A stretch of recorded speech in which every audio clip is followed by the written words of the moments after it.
Roger Guedes comemora seu gol no jogo do Corinthians contra o Fluminense. Pelo Brasileirão. Imagem, Marcelo Zambrana/Agif. De uma cabeça com cabelos ralos e descoloridos saíram os gols que tiraram a tropa do calvo Roger Guedes, ou melhor, o Corinthians, da zona de rebaixamento do Brasileirão. Se o lance da tropa é uma brincadeira, que o próprio atacante já embarcou, a fase do camisa 10 é coisa séria. Nada menos do que 17 dos 34 gols do time paulista saíram dos pés, ou cabeça, do jogador.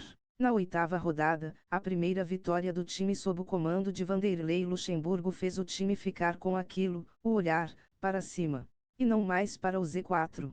O timing para a vitória sobre o Fluminense do suspenso Fernando Diniz, que não pôde ir ao estádio, coincidiu com o retorno de Renato Augusto ao Corinthians. O cérebro da tropa.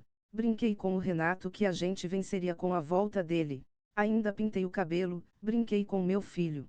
É só agradecer a Deus pelo momento, agora vamos tentar engatar a vitória. Sobre o cabelo, sempre uso, sempre pintei, estou calvo por isso, temos uma decisão forte e será um jogo muito difícil. Roger Guedes, atacante do Corinthians. Mas não dá para relaxar, até porque a distância ainda é de 1 ponto para quem está na zona da degola, o Goiás. Distância, por outro lado, é o que o Botafogo conseguiu em relação ao Palmeiras. O líder vai muito bem, obrigado, sendo dominante em casa. Há muito conforto no sintético, terreno no qual o time de Luiz Castro já conseguiu 5 das 7 das 5 vitórias nas 8 primeiras rodadas do Brasileirão.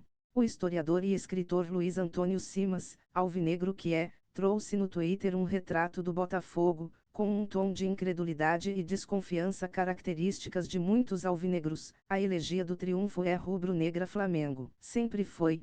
O Botafogo só quer existir. Ganhar é consequência. Abel Ferreira e o Palmeiras ficaram 5 pontos para trás e contestando a arbitragem. A anulação da bicicleta do gol de Rony causou discórdia, mas o VAR identificou que ele estava adiantado no lance capital do empate com o Atlético Mineiro. Pelo menos o Palmeiras segue como único invicto. A partida em Belo Horizonte ainda ficou marcada pela atitude do técnico Abel Ferreira. Tomou o telefone celular de um produtor da Rede Globo no túnel do Mineirão. O treinador se desculpou durante entrevista coletiva. Quem vem depois? Se o Palmeiras viu o Botafogo abrir vantagem, tem outra tropa se aproximando, Dorival Júnior e o São Paulo. Com sofrimento, nos instantes finais. Mas a virada sobre o Goiás catapultou o time para o 3º lugar. São Paulo e Grêmio foram os times que ganharam mais posições na rodada 5 cada um.